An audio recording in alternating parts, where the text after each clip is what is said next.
always thinking, Nicole. Welcome to episode 2 of Reactions to Distractions. It is September 19th, 2017. Put these on before I forget. I want to talk about 2 stories today. And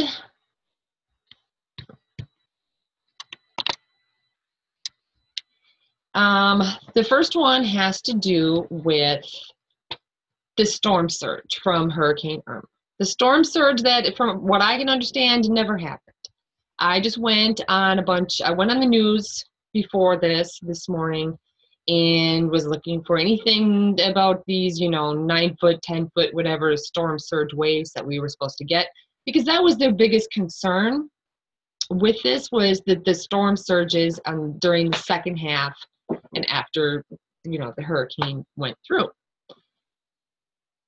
And what it basically is, for those of you that don't know, is the beginning part of the hurricane, the winds are going in one direction and blowing the water out. So the water all disappears, which is really weird to see, I imagine, just looking at the pictures. And then once you get past the eye, then you're in the second half of the storm, the winds are reversed, and then it brings all that water back in, and you end up with these, huge waves, the surge. I couldn't find any information, no news whatsoever. There was a bunch of articles, obviously tons and tons, about the beginning of the storm, the threat of the storm, and then it got to a certain point and there was just nothing.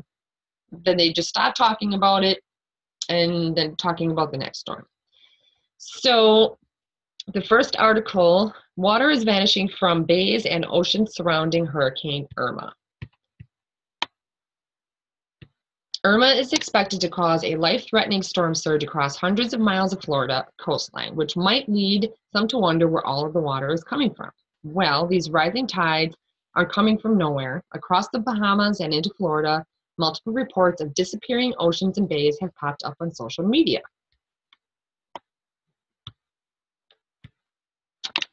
In highly vulnerable Tampa, Florida, storm surge is still expected to reach up to 9 feet above normally dry ground in isolated areas.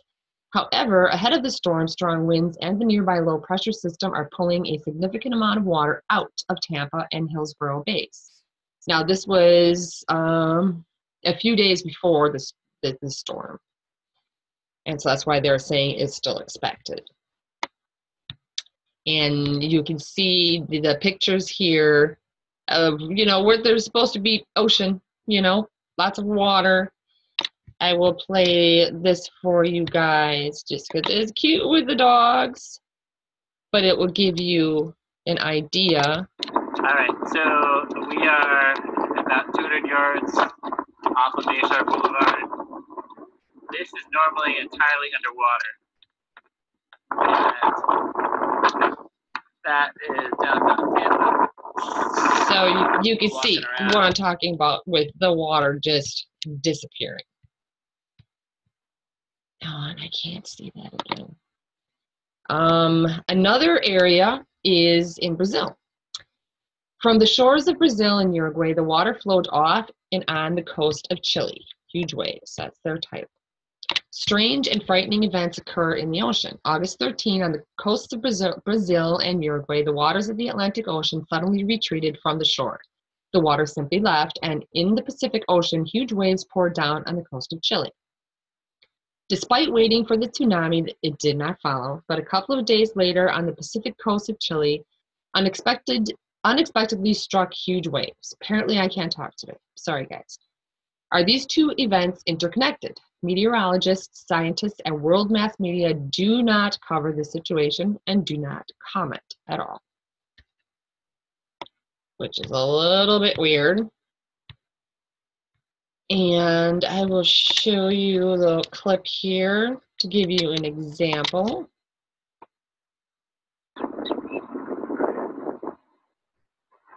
Em Caraguatatuba, praia I'm do not Camaroeiro. Translate. Obviously, well, he might be saying something like, where the hell did all the water go? Look at this crap. This is weird. That's what I Hoje would não be tem saying. nada de mar. Recuou tudo. Os barcos estão aí, ó. But Ninguém yeah, saiu. that's crazy. So anyways, on to my next story. What I want to talk about now is the spraying. Houston residents being sprayed with deadly neurotoxins. Houston officials warn local residents to use gas masks as C-130 gunships rain down toxic spray in fight against mosquitoes. The problem is, what if a resident and their family cannot afford to buy gas masks?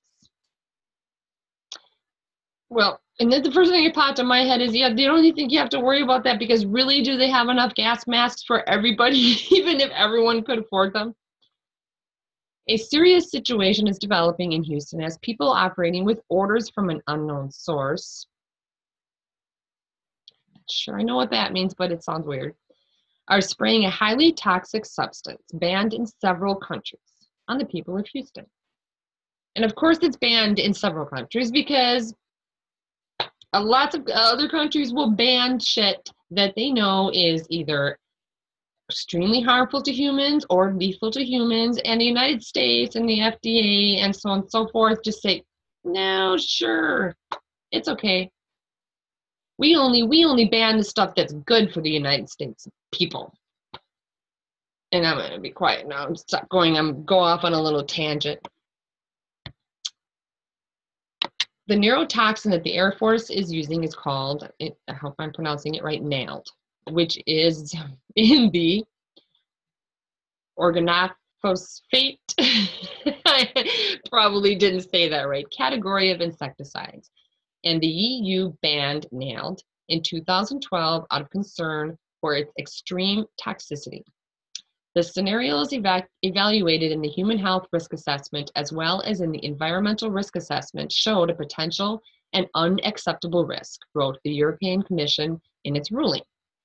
American health officials disagree, but both the Centers for Disease Control, go figure, and the U.S. Environmental Protection Agency stand behind NALD, stating the small amount of the insecticide sprayed from planes doesn't expose people enough to pose a health concern. Sure it doesn't. And in another location, what the government is spraying to kill Zika mosquitoes might be hurting you.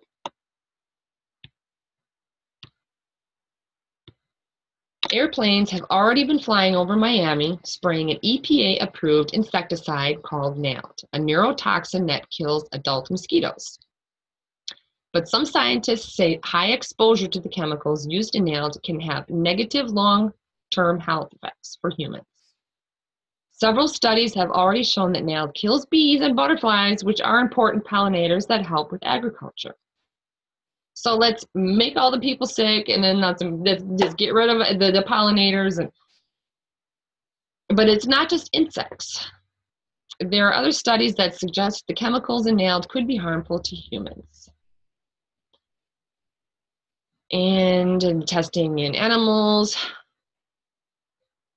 it was found that it could cause cancer and birth defects. Yeah. They found that injections of the chemical in pregnant guinea pigs impacted the brain development of fetuses.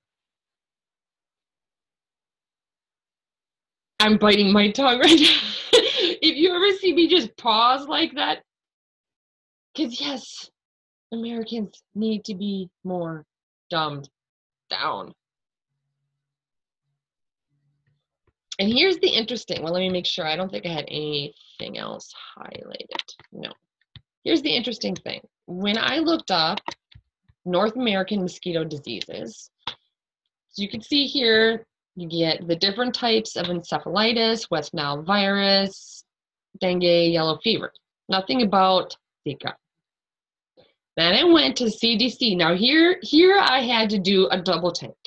I read it like 3 times because I thought maybe I was reading it wrong and then I was going to give wrong information. But I don't think I'm reading it wrong, guys. Okay, this is the CDC. This is their 2017 case counts in the US. Now, 254 symptomatic Zika virus disease cases reported. You could just send that out to the media and that'll work for the regular American people. But if you look closer, 251 cases were from travelers returning from affected areas. 0 cases acquired through presumed local mosquito-borne transmission. 3 of them were sexually transmitted. U.S. territories. Difference between territories and the states and their location. 554 symptomatic Zika virus diseases reported that were from local transmission. I mean, so that's all that they have to say. That's all that you have to say in a newspaper article to justify spraying this crap over people, is that there have been 254 symptomatic Zika virus diseases reported in the United States. That's it. You can leave out the fact that 0 of them came from local mosquitoes.